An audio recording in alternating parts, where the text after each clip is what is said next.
voy a tomarme 2 minutos un poco para explicarle, porque seguramente verán infraestructuras ecológicas y dirán, ¿de qué viene a hablar ella? Bueno, soy un punto intermedio entre Santi, que Santi ha intentado darle a ustedes medidas y protocolos de aplicación inmediatos, que es lo que muchas veces estamos buscando cuando tenemos la problemática. Pero yo vengo a contarle lo que nosotros podemos hacer preventivamente, mantenimiento y sostenibilidad.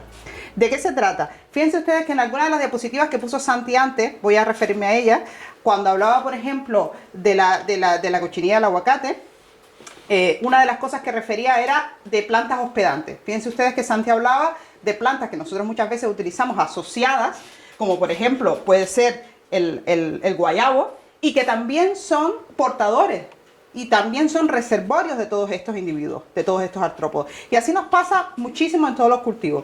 ¿Qué proyecto estamos nosotros ahora desarrollando? Que no lo hemos empezado en aguacate, hemos empezado con otros cultivos, estamos a nivel de subtropicales, también estamos con platanera, pero hoy vamos a hablar del aguacate. Lo que estamos haciendo es buscando el modo de que nosotros tengamos en nuestra área de cultivo, que es a lo que llamamos infraestructuras ecológicas, para que el nombre lo entiendan un poquitito. Seguramente entienden más si hablamos de islas de biodiversidad, si hablamos de cubiertas vegetales, si hablamos de setos, pues a ello nos referimos. Pero ¿qué sucede? Que muchas veces no profesionalizamos las cosas. Entonces, cuando se hablaba de cubiertas vegetales, de islas de biodiversidad y de setos, muchas veces pensábamos que podíamos poner cualquier cosa. Y no se trata de eso. Estamos intentando que esas áreas sean eficientes y que esas áreas lleven consigo lo que estamos nosotros buscando. ¿Por qué? Porque simplemente, fíjense ustedes que a veces las propias familias botánicas que usted puede utilizar, tanto como plantas que asocia, independientemente de que sean plantas frutales o plantas productoras, o plantas que puedan ser, según usted cree, espontáneas y de la zona, pueden ser familias botánicas que no solamente atraigan a las mismas enfermedades, sino que atraen a las mismas plagas. Entonces, nosotros estamos haciendo un estudio de lo que se denomina control biológico por conservación. Ustedes no se fijen en la palabra, es simplemente eso. El control biológico por conservación es una estrategia sostenible en la cual nosotros, en lugar de decir, vamos a colocar cualquier planta alrededor del cultivo, lo que ustedes llaman asociación, que nosotros lo llamamos infraestructura ecológica, es simplemente elegir qué especies vegetales vamos a asociar con nuestros cultivos. ¿Con qué objetivo? Primero, Santi antes le hablaba de crisopas. Ahí hablaba él, después que él comentaba en su charla y hablaba de los medios que tenemos para controlar estas plagas, hablaba de los semirracionales, hablaba de los productos químicos, hablaba de los biorracionales, pero también les hablaba de control biológico. El control biológico tiene 2 modos de existir. Uno es lo que nosotros llamamos control biológico por conservación. Es simplemente lo que está en la naturaleza. ¿Vale? Si usted tiene una finca o usted tiene un entorno bastante natural, vamos a llamarle así, siempre usted va a tener individuos aliados, ya sean crisopas, sean coccinellios, o sea, mariquitas, como ustedes le llaman, o cualquiera de estos individuos. Eso es control biológico por conservación. Pero es que además también tenemos otro problema con el control biológico clásico, que son las llamadas sueltas, ¿no es verdad? Fíjense ustedes que Santi planteaba que muchas veces cuando se hacen sueltas no son efectivas. Nosotros ahora estamos estudiando el control biológico en el laboratorio, el clásico. Se están haciendo ensayos para liberar individuos que puedan controlar a la cochinilla del aguacate. No es fácil, pero no solamente porque lo que liberes sea efectivo, sino porque tú liberas algo y ¿qué es lo que pretendes? ¿Que se mantenga el individuo o que no se mantenga? Que se mantenga, ¿verdad? Si tú liberas un individuo, ¿qué es lo que necesitas para que ese individuo sea efectivo? Que haya poblaciones de ese individuo o no las haya. Es necesario. Entonces, ¿en qué se basa este estudio?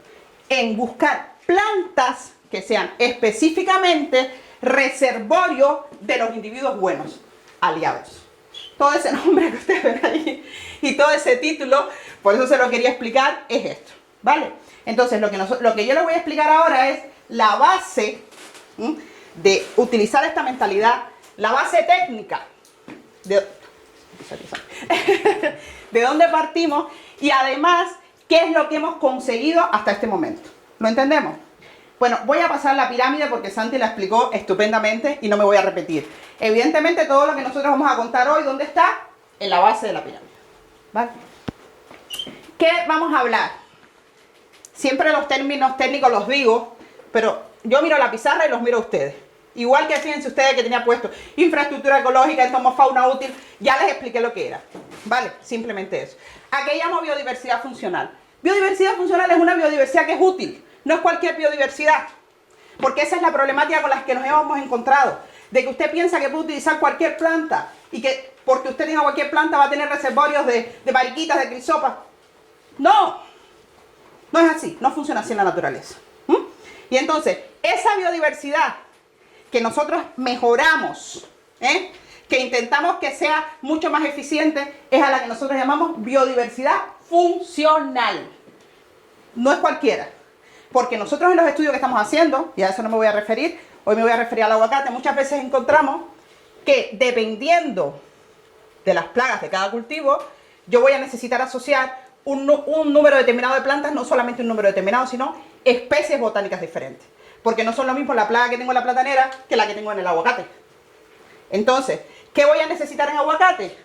Aquellas especies vegetales que pueden albergar a los enemigos naturales de las plagas del aguacate. Entonces, cuando yo le recomiende a usted un seto, un área de biodiversidad, le voy a recomendar determinadas familias botánicas, no a cualquiera. ¿Vale? Nosotros hemos hecho estudios en el laboratorio, esto es un poco lo mismo. Bueno, aquí entro en el Pacto Verde Europeo. Esto es simplemente que quería decirlo hoy, ¿por qué? Esto es una filosofía, pero no es solamente una filosofía, es una legislación. Todos ustedes saben que en la medida que va pasando el tiempo y que nos vamos adaptando a normativas de sostenibilidad, ¿qué está pasando con los productos fitosanitarios? Antes hablabas antes. Muchos que sepan qué pasa en el mercado se retiran.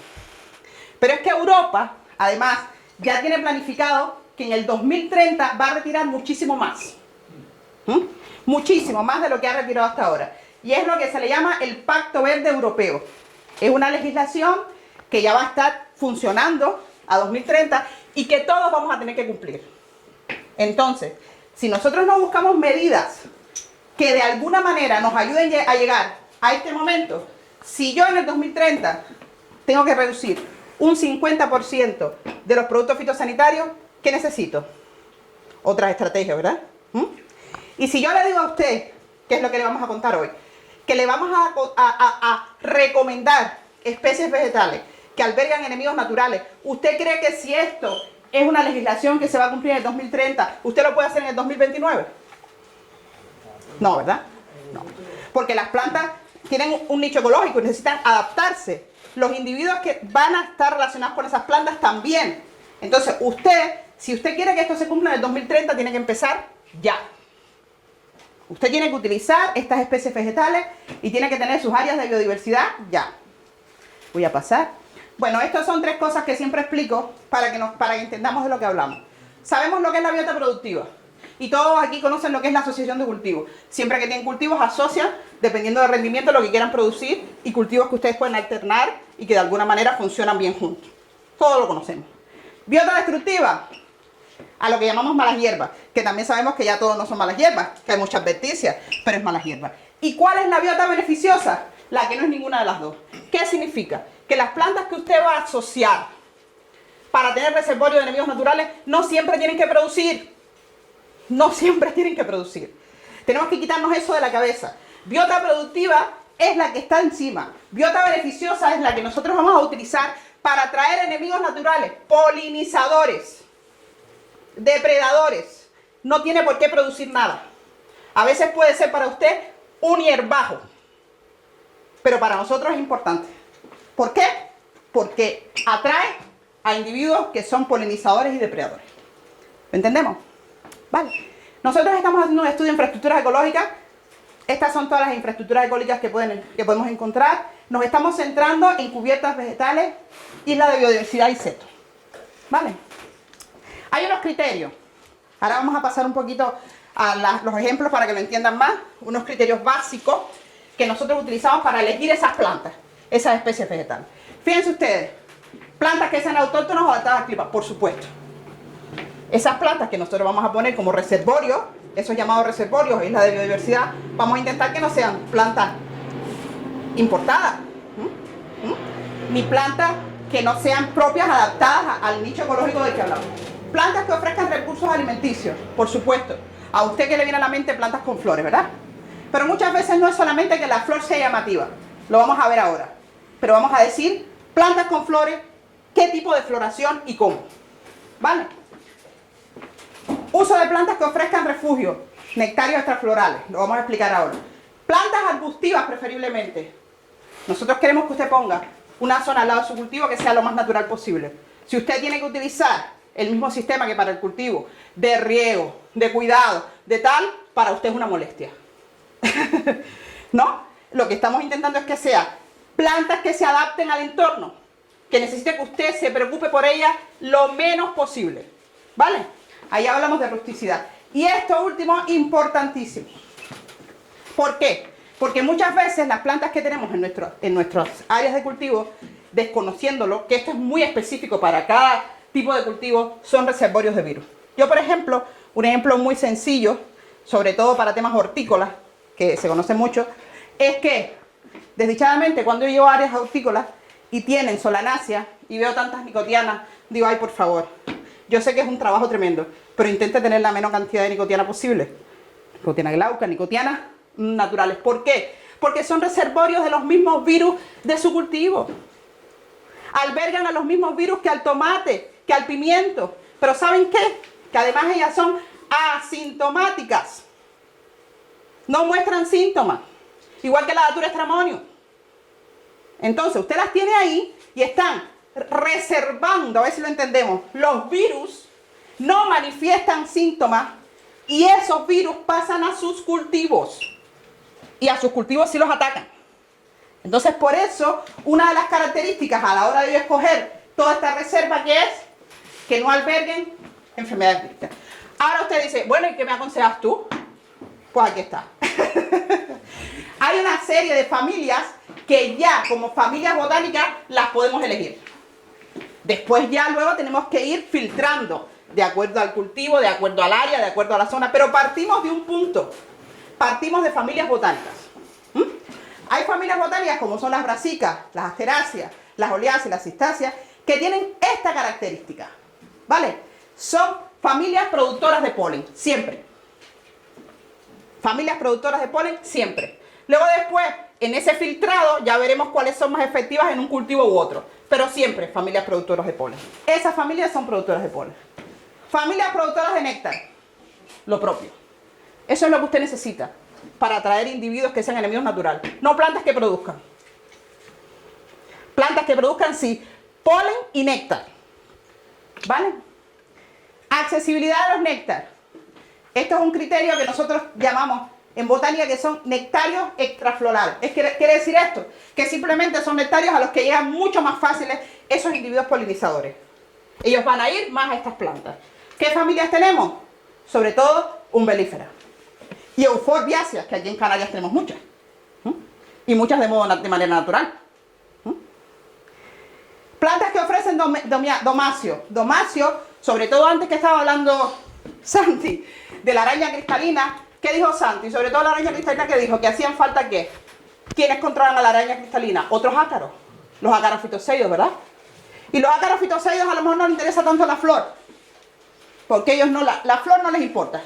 Ellos son depredadores. Sin embargo, ¿dónde nosotros podemos albergar a esos ácaros fitoseidos para que se mantengan al lado de nuestros cultivos? En este tipo de plantas. ¿Por qué? Porque los domáceos son unas estructuras que le permiten a ellas tener refugio. Entonces, si usted tiene un cultivo donde le atacan arañas cristalinas o ácaros, ya sea otro cultivo, la araña roja que conoce todo el mundo, o cualquier Eutetranicus, está muy bien que dentro de las plantas que usted tenga en esa reserva, ya la llamamos como seto, isla de biodiversidad, cubierta, haya plantas de esta familia. ¿Por qué? Porque cumplen con esto. Y aunque usted no le vea las flores, porque siempre pensamos en las flores, que también es importante, estas también cumplen su acometido. Fíjense ustedes para quién, para los fitoseidos. Y fíjense ustedes si son importantes los fitoseidos, que son los principales controladores biológicos de plagas como la araña cristalina. ¿Lo entendemos? Y así, pues tenemos otros criterios, otras plantas. Aquí tenemos otra. Aquí tenemos otra. Las fabáceas, por ejemplo.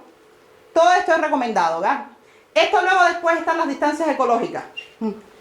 Una de las cosas que también hemos descubierto es que nosotros vamos a llamarle asociar, que no es asociar, este tipo de especies vegetales, que le vamos a dar ejemplos concretos, porque ya hemos hecho ensayos en aguacate, ¿vale? Llegaremos a él. Estas plantas, cuando las asociamos, a veces pensamos que podemos ponerlas en cualquier sitio. No, déjalas ahí en la esquina.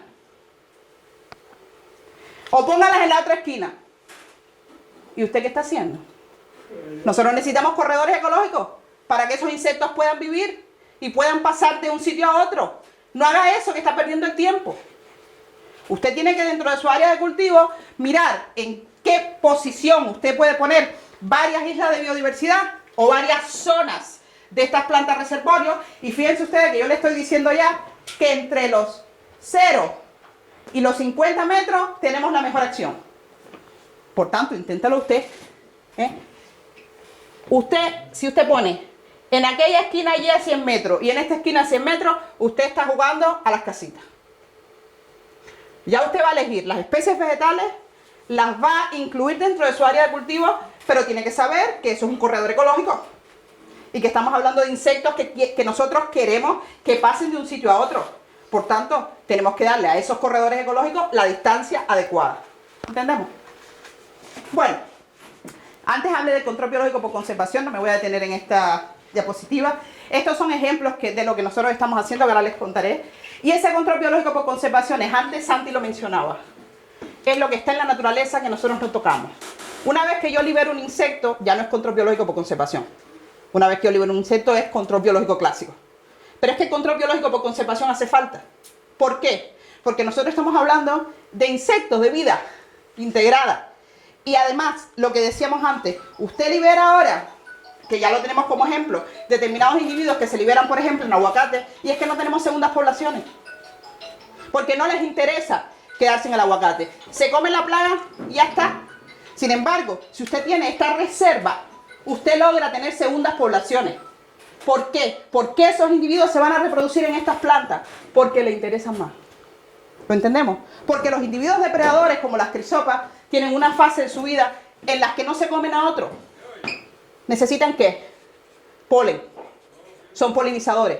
Entonces, no todo es comer. Tienen una fase en la que necesitan que nosotros les pongamos este tipo de planta. Y es lo que vamos a hacer, es lo que estudiamos, es lo que intentamos proporcionar.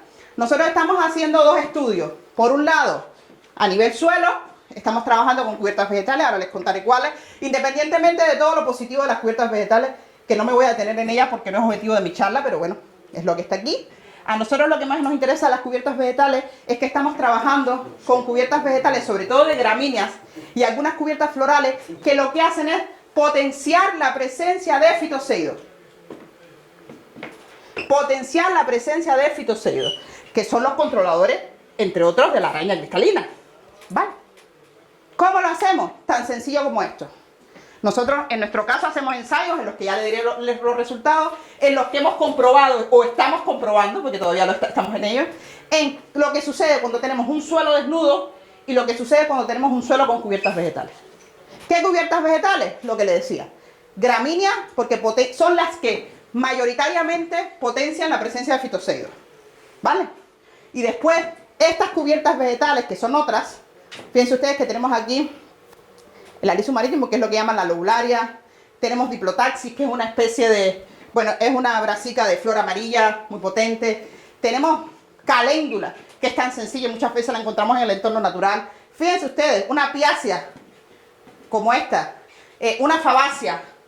Son plantas sencillas, que tampoco es que se requiera tanto. Sin embargo, estas plantas cumplen toda esta misión que nosotros le estamos haciendo. Pero además, en los ensayos que estamos haciendo con cubiertas vegetales, hemos encontrado paralelamente otros efectos positivos. Por ejemplo, los efectos positivos sobre la fertilidad del suelo. Porque usted está dejando un suelo cubierto, vegetal. Ya no es que albergue un tipo de insecto que es su aliado. Ya no es que le dé a la planta esa protección desde el punto de vista de control biológico, sino también que logramos, porque lo tenemos ya, tenemos varios ensayos hechos, y en cada ensayo hacemos siempre todo tipo de analíticas, tanto analítica microbiológica como analítica físico-química del suelo, y lo tenemos ya más que comparado. Sabemos que donde tenemos cubierta vegetal, siempre vamos a tener más materia orgánica oxidable que donde no hay cubierta vegetal. Eso está dato comprobado. Y esta es la selección de especies. Esta selección de especies que ustedes ven aquí se basa en lo que nosotros hemos tomado de otros estudios de la literatura y en lo que nosotros estamos haciendo. Tenemos actualmente varios ensayos en aguacatera. En aguacate, digamos que es de lo último que estamos haciendo ahora, estamos comenzando. No tenemos tantos resultados como en cítrico o en platanera, que hemos empezado antes, ¿vale?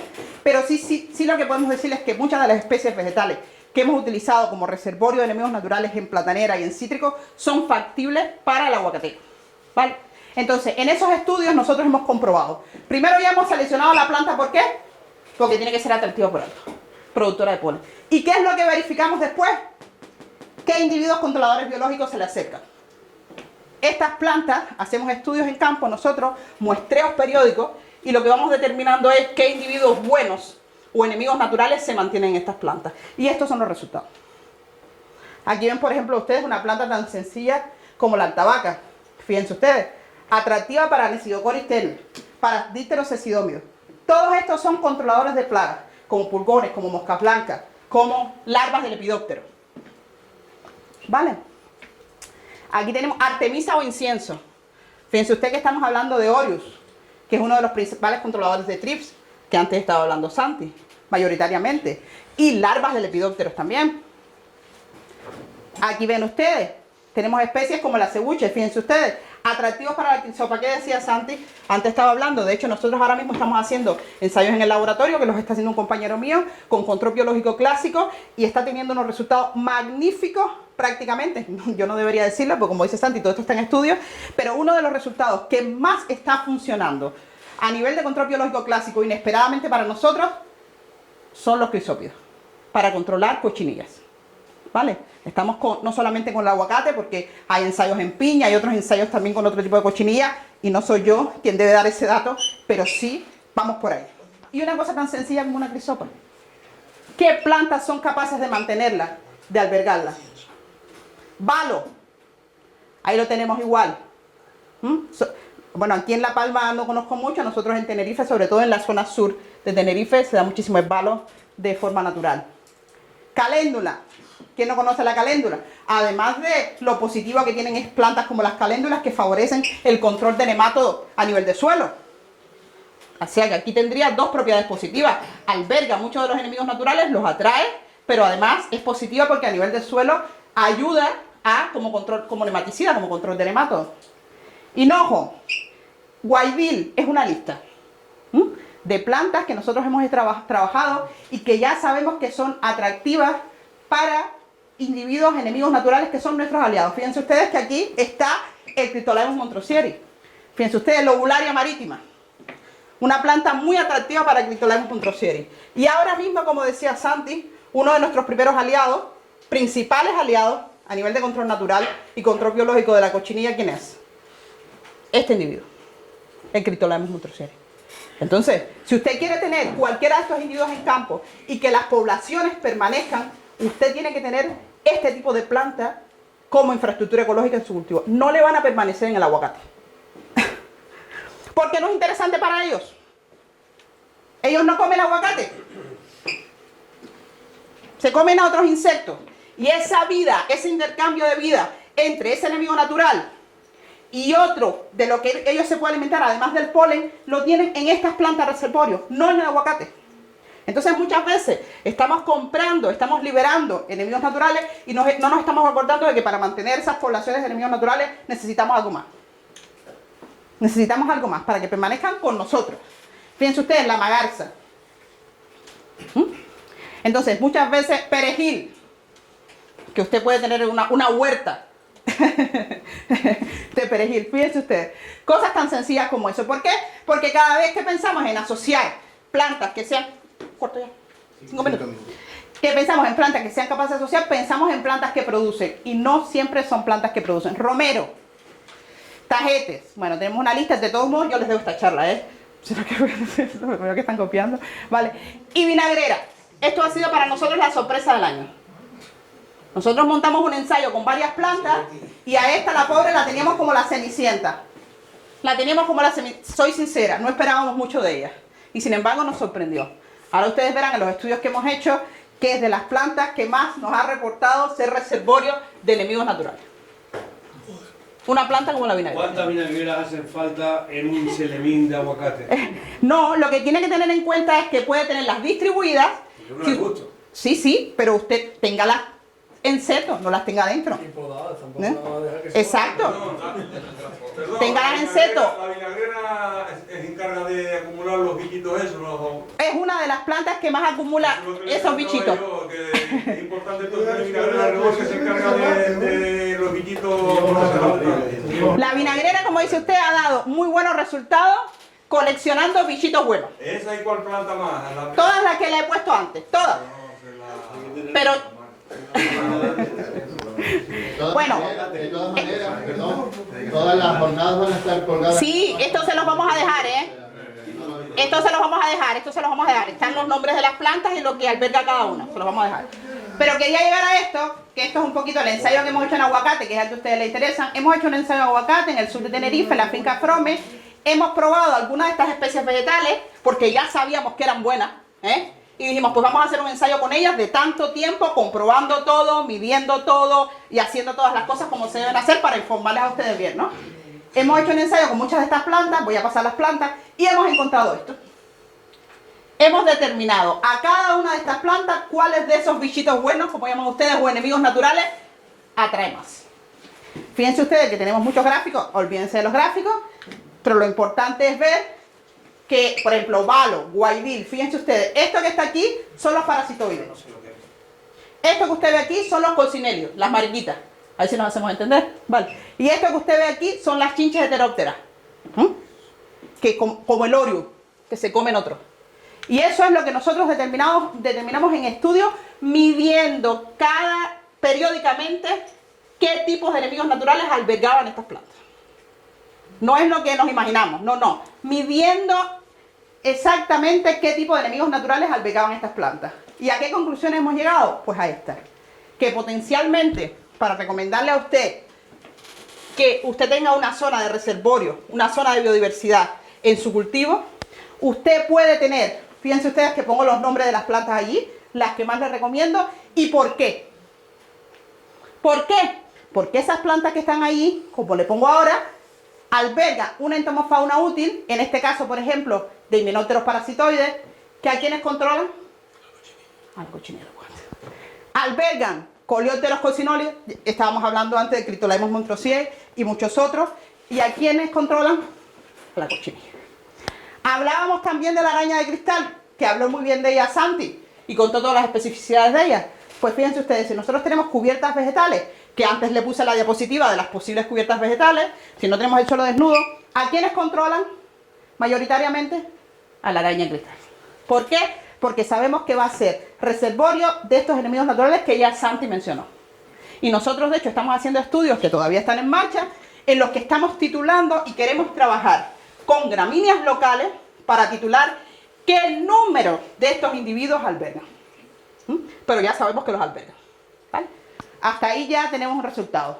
Fíjense ustedes lo que decía antes, que estos son, en el caso de la cochinilla del aguacate, que es una de las cosas que más preocupan en aguacate, fíjense ustedes que estamos hablando de estos individuos que son los fundamentales para el control biológico. Los compañeros nuestros que están trabajando en control biológico clásico en el laboratorio, que están haciendo esos ensayos para que lleguen a ustedes después los productos comerciales donde se liberan esos individuos, están trabajando con estos individuos.